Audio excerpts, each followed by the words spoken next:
Hello friend, technology reaction A to Z में आप लोग का स्वागत है। आज हम लोग जो आर एस सी और एसी टेक्नीशियन के जो क्वेश्चंस को हम लोग पढ़ रहे थे, तो उसी के आगे हम लोग पढ़ेंगे। ठीक है, एडजेक्टिव क्वेश्चंस है। तो 63 नंबर क्वेश्चन है, एसी के जन्मदाता का क्या नाम है?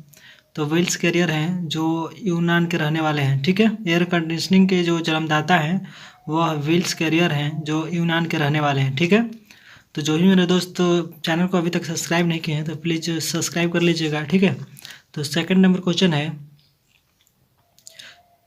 पीसीबी का फुल फॉर्म क्या होता है? जो पीसीबी होता है, जो हमारे आउटडोर में, इनडोर में भी लगा होता है। ठीक है, तो उसका क्या फुल फॉर्म होता है? तो प्रिंटेड सर्किट बोर्ड, जिसे जो किट होता है एक, तो जिसे हमारे रिमोट से कंट्रोल किया जाता है, तो पीसीबी लगा होता है। पीसीबी के कारण ही वो रिमोट के द्वारा चलता है। ठीक है, तीसरा नंबर क्वेश्चन है, कंप्रेसर के रन और स्टार्ट और कॉमन के बीच में ज़्यादा रेजिस्टेंस किसका मिलता है? तो ये कॉमन और स्टार्टिंग के बीच, देखिए ये कहने का मतलब ये है कि जो रन स्टार्ट और कॉमन होता है उन लोगों के बीच में कितना कितना रेजिस्टेंस मिलता है। ठीक है, तो रेजिस्टेंस का मतलब ओम होता है। कॉमन से स्टार्टिंग के बीच जो कॉमन हम लोग बनाएंगे, जो कॉमन बनाएंगे क्या वो कॉमन होता है। ठीक है, जो कंप्रेसर के साइड में पिन होते हैं 3, तो उसमें एक कॉमन होता है और उसके बाद से एक रन स्टार्ट होता है। ठीक है, तो जो कॉमन होता है उसके कॉमन और स्टार्ट के बीच में कितना रेजिस्टेंस होता है? तो 50 ओम होता है। ठीक है, और रेजिस्टेंस होता है कॉमन से रनिंग के बीच में 15 ओम होता है। ठीक है, कॉमन से रनिंग के बीच में 15 ओम होता है, उसमें कम रेजिस्टेंस लगता है क्योंकि कम कॉइल बना जाता है। ठीक है, और रनिंग और स्टार्टिंग के बीच में जो होता है वो जो इसमें का और इसमें का दोनों को मिलाकर कॉमन आदमी बनाता है, रन स्टार्ट को मिलाकर कॉमन बनाता है। तो जब हम लोग रन और स्टार्ट को जब देखेंगे तो ये दोनों जुड़ जाएगा और जुड़कर 65 ओम हो जाता है। ठीक है,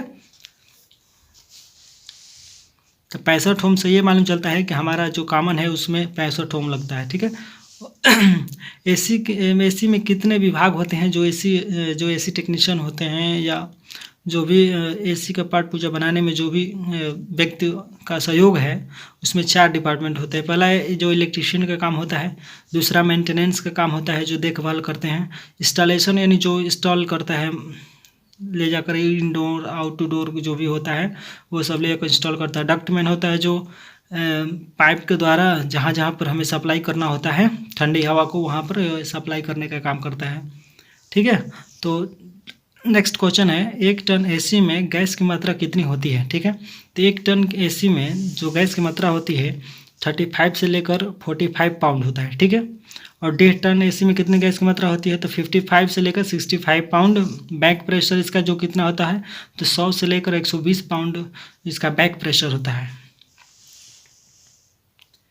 एसी कंप्रेसर का सक्शन और डिस्चार्ज प्रेशर कितना होता है? तो सक्शन जो प्रेशर होता है 75 से लेकर 80 पाउंड होता है। फिर डिस्चार्ज प्रेशर जो होता है 270 से लेकर 291 पाउंड होता है। ठीक है, तो जो भी मेरे दोस्त अभी तक सब्सक्राइब नहीं किए हैं तो सब्सक्राइब कर लीजिएगा, अपने दोस्तों के साथ शेयर करिएगा। ठीक है, तो जो भी दिक्कत हो, तो जो भी प्रॉब्लम हो, हमसे जो यदि गलती हुई हो तो उसको कमेंट में आप ज़रूर लिखिएगा। ठीक है, डबल कैपिलरी का 1 टन और 1.5 टन एसी में लंबाई होती है। ठीक है, जो 1 टन और 1.5 टन में जो डबल कैपिलरी लगे होते हैं, ठीक है, तो उसमें कितनी लंबाई होती है उसकी, उसको ये कहा है। ठीक है, तो उसमें 2 से लेकर 2.5 फीट तक होती है। ठीक है, जो कैपिलरी की लंबाई होती है डबल होता है इसमें, तो उसका इतना होता है 2 से लेकर 2.5 फीट। डबल कैपिलरी में का 2 से 3 टन एसी की लंबाई कितनी होती है? तो ये डबल का 2 से 3 टन वाली एसी का ये जो पूछा है वह 1 से 1.5 टन की एसी का पूछा है। ठीक है, और इसमें जो पूछा है वह 2 से लेकर 3 टन के एसी में पूछा है, जिसमें 2.5 से लेकर 3 फीट होता है। ठीक है, विभाग विभिन्न एसी में निम्न कैपिलरियों का नंबर क्या होता है? तो देखिए 1 टन की एसी में जो कैपिलरी का जो नंबर होता है वह 55 नंबर होता है, 1.5 टन में 60 होता है, फिर 2 टन में जो होता है उसका 64 नंबर होता है। ठीक है, विभिन्न एसी के लोड क्या होते हैं? तो जो विभिन्न एसी के जो लोड होते हैं उसका एम्पियर को भी जानना बहुत जरूरी है, जानेंगे तभी जाकर हम लोग चेक कर पाएंगे कि एसी हमारा ठीक से काम कर रहा है कि नहीं, कितना एम्पियर लोड ले रहा है। ठीक है, तो 1 टन एसी में 5 से लेकर 6.2 एम्पियर तक लोड लेता है, और 1.5 टन का एसी में 8 से लेकर 9.5 एम्पियर तक लोड लेता है। 2 टन का एसी में 9 से लेकर 11 टन एम्पियर तक लेता है। ठीक है, रूम एसी में विभिन्न स्थानों का टेम्परेचर देखिए। रूम में साइड जो आउटसाइड जो टेम्परेचर इसका जो होगा वह 40 सेल्सियस तक होता है, और रिटर्न टेम्परेचर जो होता है 34 सेल्सियस। ठीक है, और ग्रिल जो होता है, ग्रिल टेम्परेचर जो होता है 9.6 होता है, 9 सेल्सियस होता है। ठीक है, ये कहने का मतलब ये है कि आरएससी के विभिन्न स्थानों पर टेम्परेचर, यानी जहाँ जहाँ पे इसका टेम्परेचर जो होता है आउटसाइड वाला यूनिट पे क्या होता है, जो अंदर वाला जो ग्रिल वाला जो होता है, वो जहाँ से हवा फेंकता है वहाँ पर इसका टेम्परेचर कैसा होता है वो ये सब बता रहा है। ठीक है, रूम एसी में कंप्रेसर में कौन सा ऑयल प्रयोग किया जाता है? जो रूम एसी होता है उसमें कौन सा ऑयल प्रयोग किया जाता है? तो 48 नंबर पॉलिस्टर ऑयल। ठीक है, कई जगह कई प्रकार के डाला जाता है, कई कंपनी का अलग अलग है। ठीक है, कंडेंसर्स कितने प्रकार के होते हैं? देखिए, कंडेंसर 3 प्रकार के होता है। ठीक है, एक एयर कूल्ड कंडेंसर जो हवा से ही ठंडा होता है, जो एसीओ फ्रिज में लगा होता है, पीछे देखे होंगे। फिर जो वाटर कूल्ड कंडेंसर जो गोदामों में लगा होता है। ठीक है, हाई एपोर्टिक कंडेंसर है। ठीक है, इसका हमें याद नहीं आ रहा है। ठीक है, इसको बता देंगे हम नेक्स्ट वीडियो में कि इसका कहाँ पे यूज होता है। एयर कूल्ड कंडेंसर 3 निम्न प्रकार के होते हैं। देखिए, ये नेचुरल